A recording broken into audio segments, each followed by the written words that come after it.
You know what? I've been around for a while. I've traveled the world, met some interesting people, done some crazy things.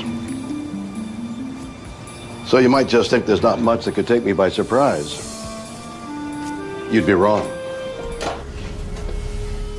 The world is full of stories and science and things that amaze and confound me every single day. Incredible mysteries that keep me awake at night. Some I can answer. Others just defy logic. Can people move from the present into the past or future? Eyewitnesses report a woman materializing from thin air. Could she be a time traveler? An ancient stone structure suggests the incredible. Did ancient pagan worshippers practice human sacrifice in New Hampshire? Plants seem to possess strange powers, allowing them to detect human thought. Are they sentient beings with dark intent? Yep. It's a weird world. And I love it.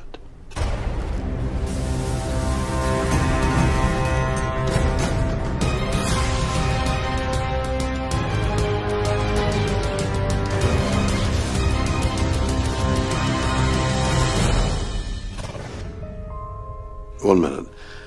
I'm sorry, I couldn't put this book down, The Time Machine, written in 1895 by H.G. Wells. With this one book, a hot new science fiction genre was born, the time travel story. Now, of course, there are endless books and films and TV shows on the subject and the mind-boggling paradoxes of journeying across time. Great stuff.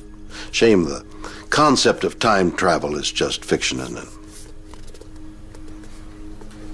Isn't it? On July 15th, 2006, famed science fiction author Whitley Strieber, best known for his books The Hunger and Communion, was out at the theater with his wife Anne and her friend Starfire Tor.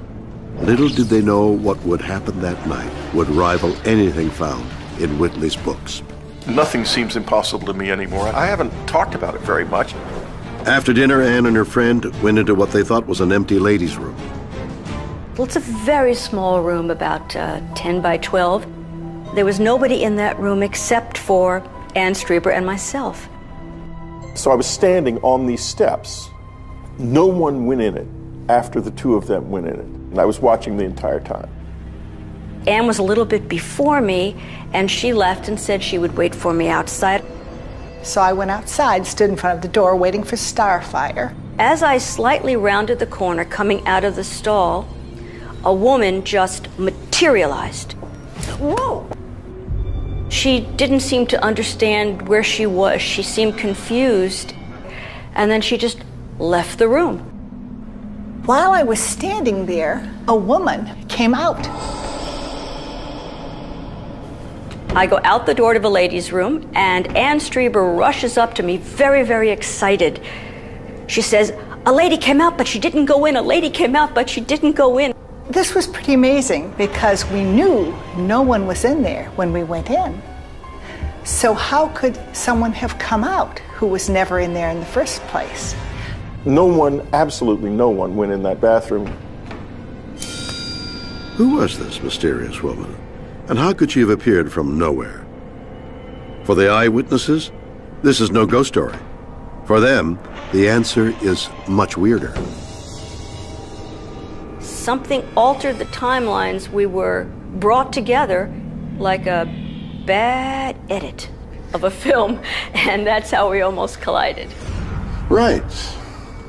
Two women go into an empty bathroom and three women come out.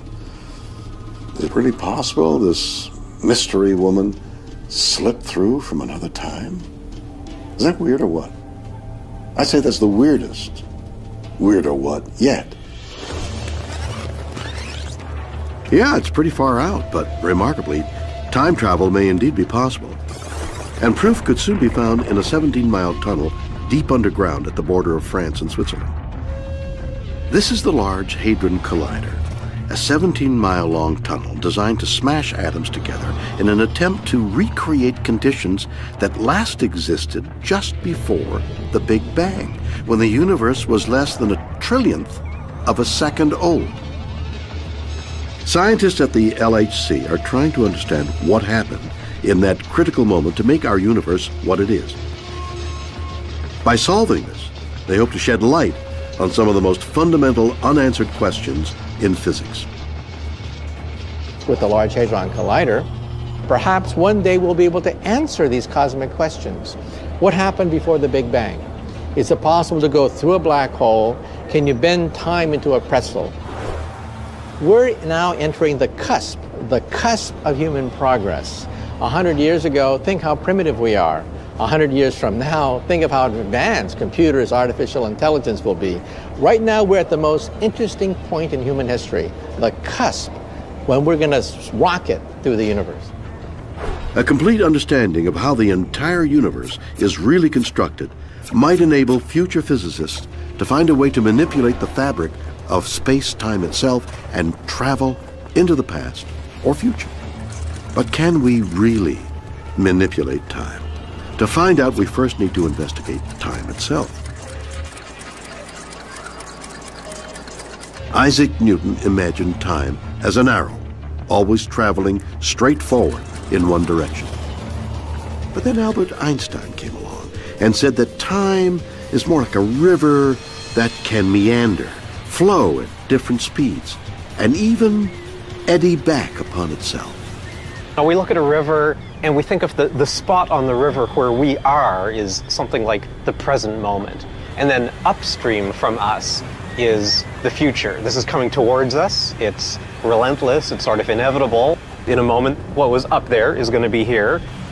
And downstream from us, we can think of as the past. So these are events that have already happened. So there you have it. You've got the future, you've got the present moment, you've got the past. Is it possible to go against the flow of time into the future, or move even further downstream into the past? Going back in time is simple, theoretically. All we need to do is beat light to its destination, travel faster than light speed. How fast is that? Well, as Albert Einstein figured out, light travels at a fixed and constant speed throughout the universe of 186,000 miles per second. And the space shuttle can travel around 5 miles per second, so we have a bit of a problem. But our hopes of meeting our ancestors aren't over yet. Modern physicists have built on Einstein's theories and discovered that although we may not be able to beat light in a head-to-head race, we might be able to cheat and take a shortcut. Going back in time is simple, theoretically. To do this, a time traveler would need to bend the fabric of space, connecting two distant points to create a theoretical tunnel through space and time known as a wormhole. There are two parallel universes. Perhaps it might be possible to build a gateway between these universes, a wormhole, a shortcut, like the looking glass of Alice. Think of Alice in Wonderland. She had a looking glass and she put her hand through it, and her hand went to the other side of forever. That is a wormhole. But could we manipulate the very fabric of time and space? If we have something called negative matter or negative energy, it might be possible to build a gateway to another universe, a gateway to another point in space or time. Now, of course, in science fiction, we have the dilithium crystals of Star Trek. People talk about spice. People talk about other exotic chemicals that will open these gateways. Well, I'm a physicist. To us, it's negative matter or negative energy. Negative energy we can actually create in the laboratory. It's already been done, but only in microscopic quantities. Negative matter we've never seen before. If we can find a negative matter meteorite in outer space, just perhaps, maybe we can harness it to open a gateway to another universe. The only problem is the amount of energy required to punch a hole to the other side of the universe is impossible for us to achieve with our current technology. The trick is to assemble enough positive and negative energy in order to rip open the fabric of space and time. That's really hard. We're talking about the energy of a black hole, the energy of a star, in order to bend time into a pretzel. What do you mean it's impractical to go back in time? Can't make a wormhole. What's wrong with these eggheads? Okay, so traveling into the past might be a tad beyond our reach, but here's something surprising. Most physicists believe it's possible, relatively easy in fact, to travel into the future. How do you exploit Einstein's theory of relativity to travel into the future? Well, it turns out it's not that hard to do. Now, it's hard from an engineering point of view. You just need a really fast spaceship, which we don't have. But if you had one, here's what you do. You just go on a long journey and come back home. Remarkably, this is possible because time behaves differently when an object or person travels at high velocity. It's called time dilation. If you move fast enough, your clock will disagree from a clock that's been left at home. A similar thing can happen if you spend a lot of time in a strong gravitational field, like near a black hole, for example. This amazing feat has actually already been accomplished. Russian cosmonaut Sergei Krikalev has spent more time in space than any other human being. From 1988 to 2005, Krikalev spent 803 days orbiting the Earth at high speed. At times, Krikalev was traveling at 17,000 miles per hour. Nowhere near the speed of light, but fast enough to travel forward in time. It's only about 1/50th of a second, so it's almost too small to even notice. But he has aged just a little bit less than, let's say, if he had had a twin brother who had stayed on the ground. He's just a little bit younger than his brother would have been. Using this theory, it may be possible to travel thousands of years into the future. Imagine traveling all the way around the circumference of the Milky Way galaxy, our galaxy. Now, it's very big. It's about 150,000 light years around. So it's going to take a long time. You start accelerating at a rate of 1g, which is the normal force of gravity that you feel just sitting here. So you have this very mild acceleration, but you keep it up long enough, you're eventually going very fast. When you get halfway around, you start decelerating, and after many, many more years, you end up back on Earth where you started from. Here's the thing. To someone who has stayed at home and just watched you go and is waiting for your return, they have a long wait because it's going to take 150,000 years before you come back. But for you, from your point of view, on board this spaceship, only 23 years will have passed. So, although it seems impossible, time travel is, theoretically at least, real. And the Large Hadron Collider could yet witness science fiction become functioning science fact. In some theories where there's extra dimensions of space, in addition to the three that we see, little compact, tiny dimensions, extra dimensions of space, there's a speculative idea that they may be able to make a mini black hole in the Large Hadron Collider. So is it possible the mystery figure that appeared that night in Los Angeles was really a time traveler? Perhaps even from a future where science had finally answered the secrets of the universe and were now able to manipulate time? Could be.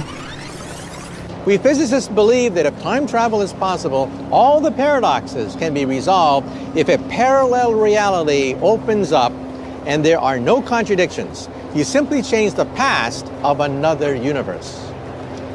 This also means that perhaps in the future, our descendants may have the energy and the ability to create a time machine.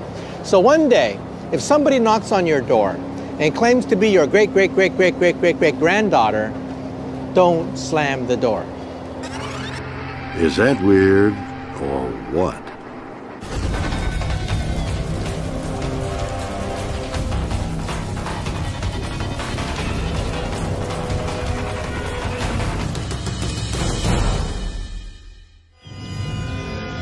A mysterious set of stone structures in rural New Hampshire. Could this be a place of pagan worship and human sacrifice thousands of years old?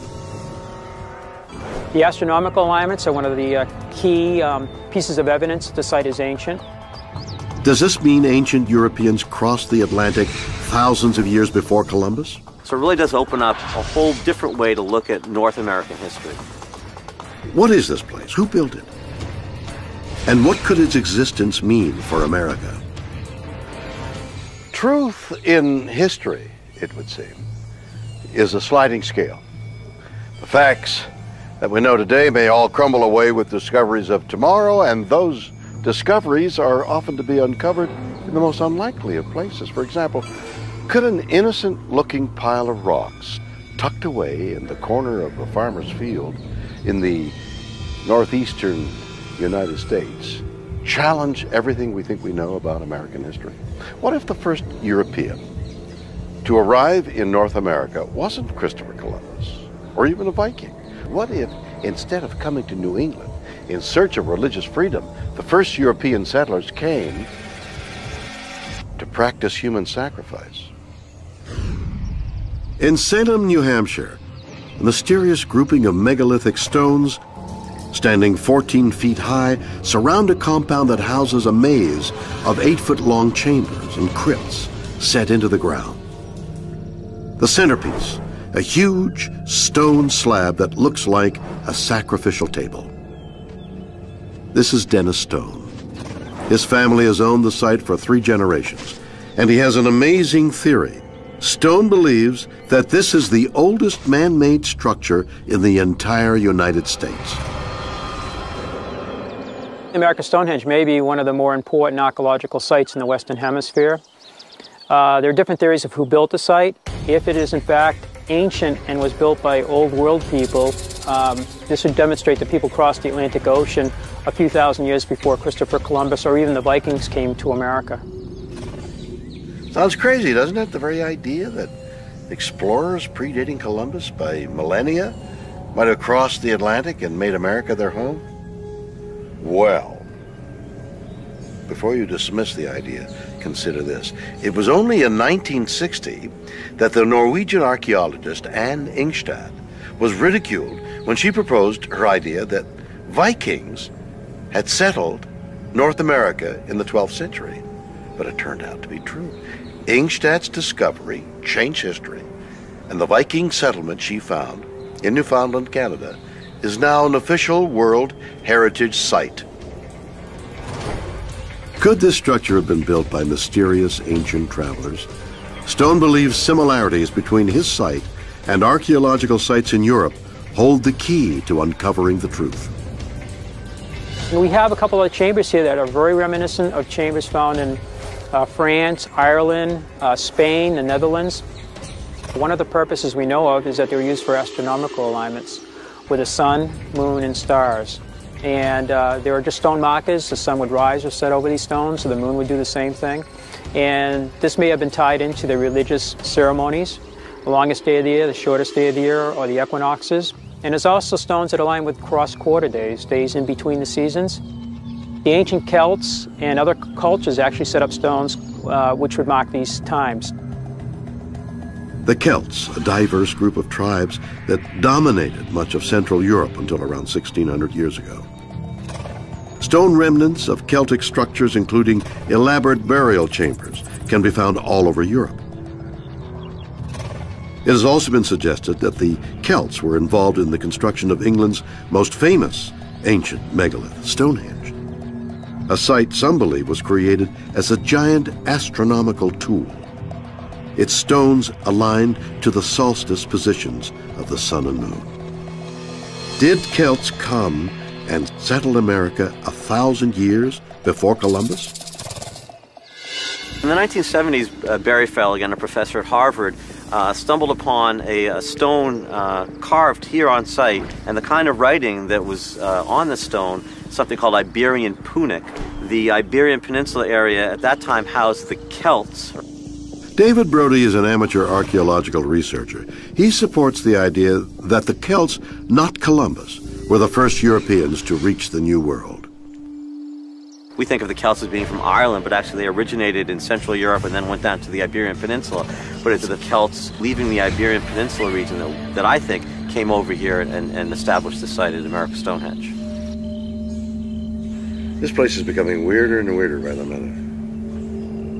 So who the heck was it hanging around these woods all that time ago? And what were they doing?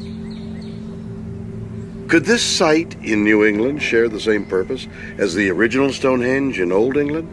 A prehistoric monument of huge, carefully aligned stones assembled by ancient Britons for some mysterious pagan purpose?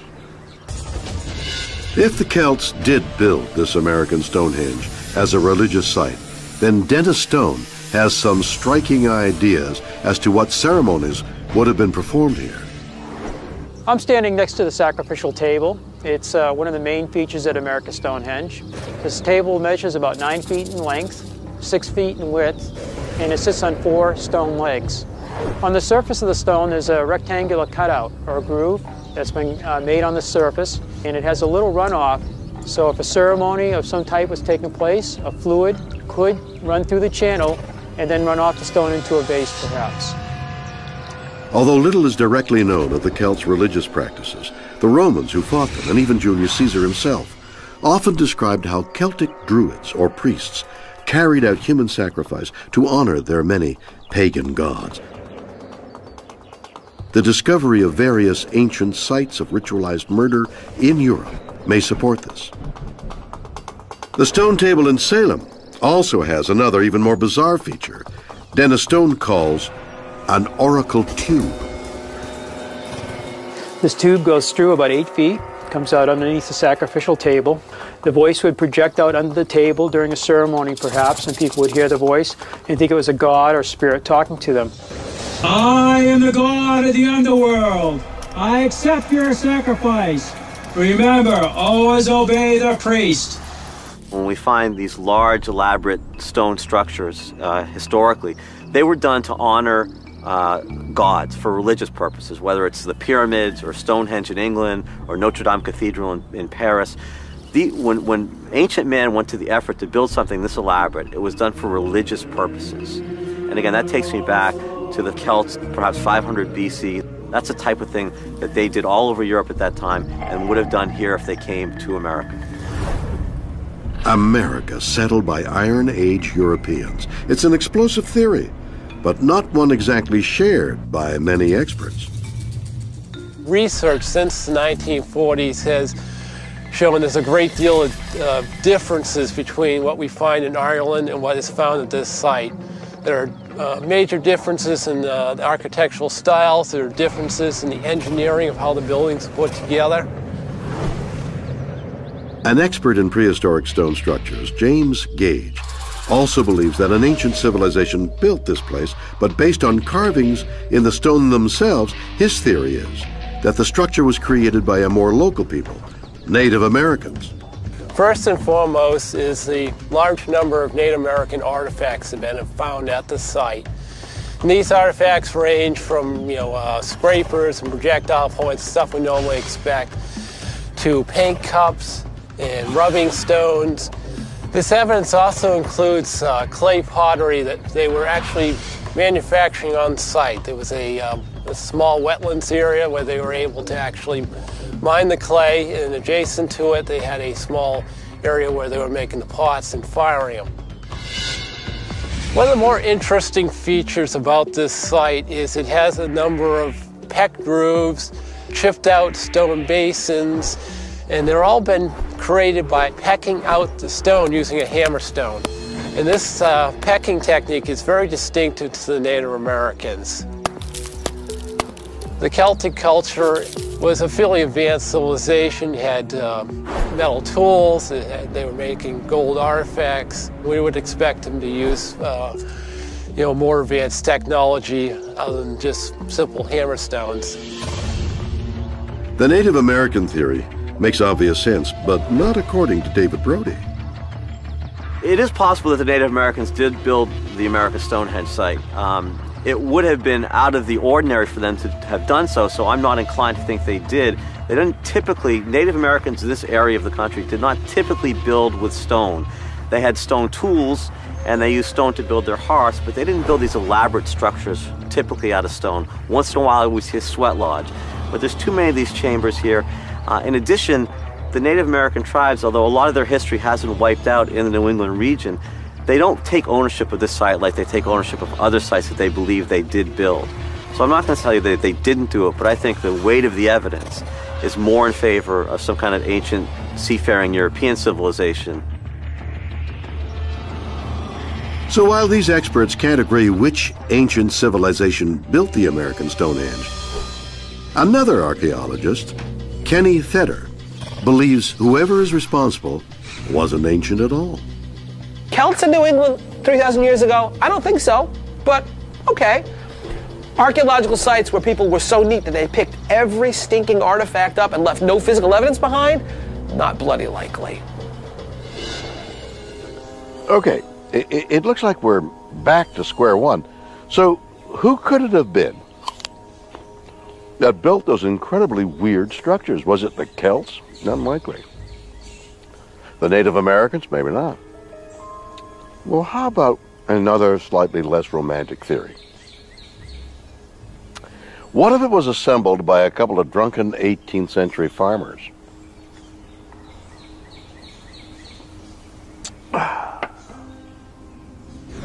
If America Stonehenge is what I think it is, which is 19th century idiosyncratic structures, that doesn't make it any less important than if it's a 3,000-year-old site with Celts traipsing around in southern New England. Makes it of different significance, but I don't think it makes it less significant. It just makes it different. Feder's theory is the structures were constructed by the descendants of the Celts, the better-known European settlers that came in the centuries after Christopher Columbus, bringing with them traditional ways of building stone structures. Yeah, damn right. They were Celts, but they were Celts from the 1800s and 1700s, because those are the people who moved here. Good point, but can't the more recent Celtic immigration theory explain the existence of the site's most macabre and enigmatic-looking object? Why does American Stonehenge appear to have a sacrificial table? Look at the names of the towns, for example, in New Hampshire, around where America Stonehenge is located, the towns and the counties. Places like Londonderry. Well, why is it called Londonderry? Because the people who lived here were from Great Britain. They were Celts. These stones are found actually throughout New England, so you're sort of left with a choice. Either there's this like widespread practice of human sacrifice throughout New England, or we got something else going on, and I think it's something else that's going on. If you Google limestone or cider press stone, you'll actually come up with some antique sites. They'll sell you stones like that.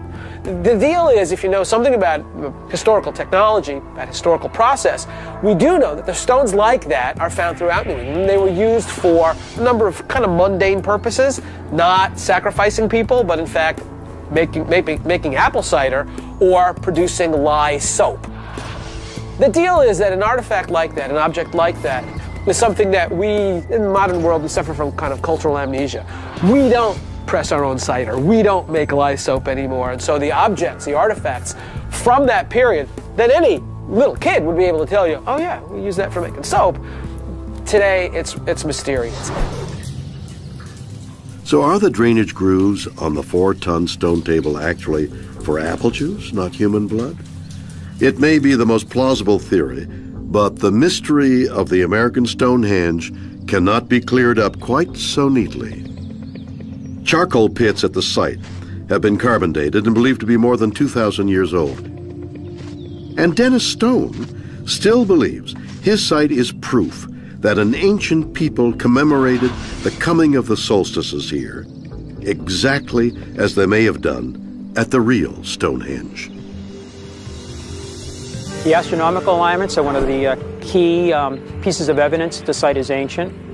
The alignments do not work today. They're off a certain amount due to the Earth's tilt changing. In 1977, we took 4 years' worth of survey data. We sent it to the Harvard-Smithsonian Center for Astrophysics in Cambridge, Mass. They ran it through the computer, and they said that if these were used for astronomical purposes, they would work about 1800 BC, plus or minus about 200 years. We have taken carbon datings on the hilltop, about 16 of them. In the main site, which is where we're standing right now, the oldest carbon dating was 4,000 years old. This agrees pretty closely to the astronomical data and results. American Stonehenge could be proof that ancient Europeans traveled to North America thousands of years before Columbus. Or it could be a rare example of Native American stone building. Or it's just a really weird apple cider factory built by colonial farmers. Only one thing is for certain. The origins and purpose of American Stonehenge remains a mystery. Is that weird? Or what?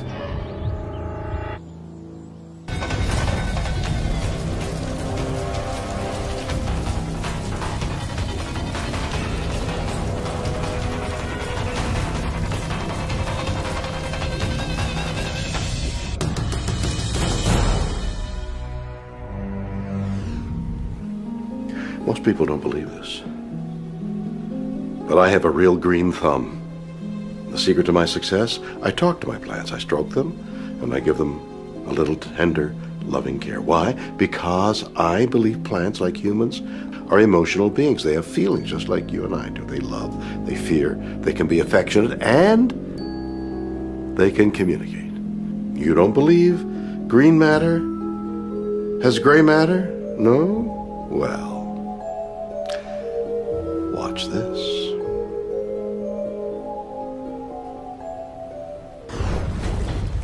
Of all the many different organisms that are on the planet Earth, common sense dictates that mammals are the most advanced, capable of thought, reasoning, and emotions.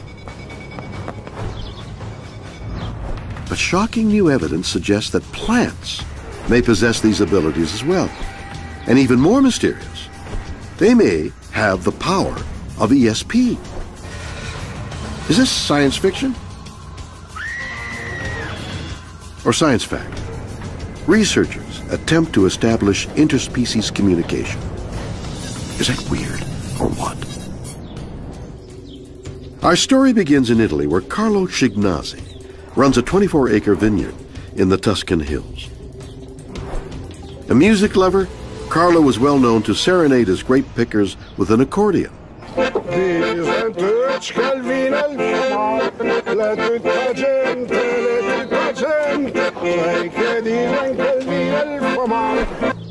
But in 2002, Carlo would stumble upon the true amazing power music could have when, as an ecologically friendly way of controlling pests from ruining his crop, Schignazzi placed loudspeakers all around his vineyard to play 24-hour-a-day classical music. The pests were frightened away, but that's not all. Something else happened, something bizarre. The grapevines nearest the speakers grew 50% larger than the rest of the crop, matured more quickly, and even grew towards the source of the music. It's fantastic to see. It's impossible to believe. The bunches are 4 times more. For example, they live 2 times more. So the sound is like light. So why is this happening? Is there a logical explanation, or is the reason far stranger?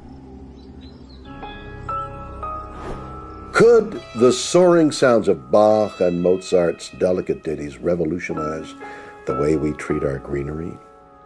Researchers discovered that popular tracks such as Simon and Garfunkel's Bridge Over Troubled Waters and Beethoven's Pastoral Symphony improved milk yield in dairy cows by as much as 1 liter per day. Why? Because calming music was found to reduce stress in the animals. Happy moos equals more milk. Could something similar be happening with plants? Could relaxed grapes with impeccable musical taste ripen quicker? Could plants have an intelligence science has yet to fathom? Botanist Dr. Jaideep Mathur says that the grapevine's response to music can be simply explained. Basically, we are talking about vibrations. Plants are able to exhibit primary perception, where they can pick up happenings from their surroundings, and that can be read out as electrical impulses. As far as classical music is concerned, perhaps there are certain tones, certain timbre, certain levels of vibration that plants are more responsive to in that particular music. Sound waves are vibrations in the air made up of different frequencies. The vibrations caused by the sound of music can be felt by the plants in their leaves or in the soil. Research suggests that plants may respond to music by increasing the expression of the genes, stimulating growth. So do plants just feel music rather than hearing it? Is the perceived wrath of grapes or joy just a boring biological response based on sound vibrations? Maybe. But Susan Dudley, a plant evolutionary ecologist, has another theory for why Carlo's grapevines grow so dramatically. And it may have something to do with how the plants in the vineyards are related to each other. Every plant has a mother and a father. And the vineyard in Tuscany could be doing better because they're planted next to their siblings. For some plants, we know the plants do better when they're planted next to their siblings. And what my research does is show a possible mechanism for that they're not producing these competitive behaviors when they're with their siblings. So that's a plausible theory. To create a consistent grape, most vineyards use cuttings from healthy plants, then graft them onto rootstock. This means that often, most of the vines in a given field are genetically related clones. I went looking to see whether plants could recognize who their relatives were and behave differently with those relatives. What we found is that plants respond differently to liquid in which other seedlings had been in. So you put a seedling in the liquid, you take it out, you put your test seedling in, and you measure it. And it will grow more roots if that first seedling was a stranger, but it won't grow more roots if that first seedling was a sibling. And we had a control where we just lifted them out, put them back in again. So we definitely see that there's something soluble, some kind of chemical maybe that the roots probably put into the liquid that they're responding to, but we don't know what it is. Plants compete for limited resources like sunlight, nutrients, and water, meaning there are winners and losers in this equation. Dudley's research has shown that when certain plants grow beside their kin, they work together for mutual survival and are more likely to all do well. With a winery, usually vintners are planting all the same kind. They're not planting very different kinds together, so rather than better sharing because they're different, they might be sharing better because they're less competitive with each other. Okay. Maybe I am barking up the wrong tree. Sorry. Seriously. What if the grapes of Tuscany and plants in general don't ripen or respond or grow tall and healthy because they love music? What if it's because they love each other? But can this sibling explanation sufficiently solve the mystery in the Italian vineyard? Family ties may make the vines grow better, but why would only some vines grow toward the speakers? Could the answer be far stranger than anything even science fiction writers might imagine?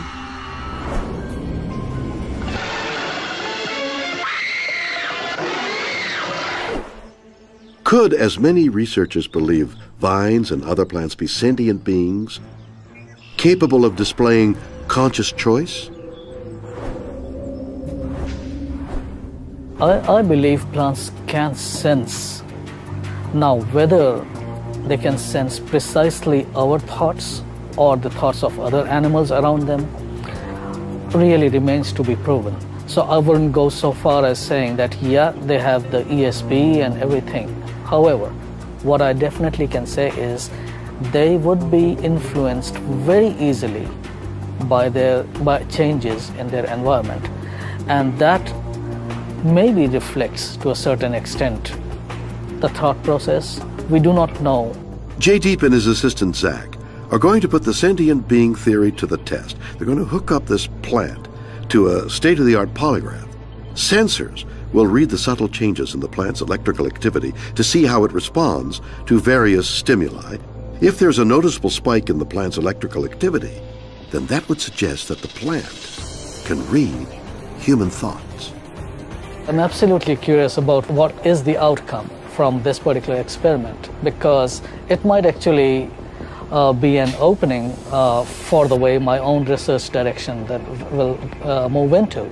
Because if there's a positive response, I would really love to follow that up in a more scientific manner. For their first experiment, they're going to test what many gardeners believe to be a fact, that plants respond well to human touch. Lightly brushing the leaves and the stems of the plant. No, sorry, Zach. But there's no response. Now they're going to attempt what few scientists have ever tried before. Threatening thoughts. They're going to see if plants have ESP.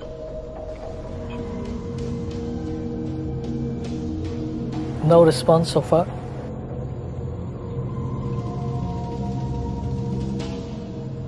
That's all I got. Yeah. We haven't gotten any responses yet, eh? Since there's no response, J. Jeep and Zach are going to raise the intensity of their next experiment. They're going to threaten the plant with violence. Cut plant.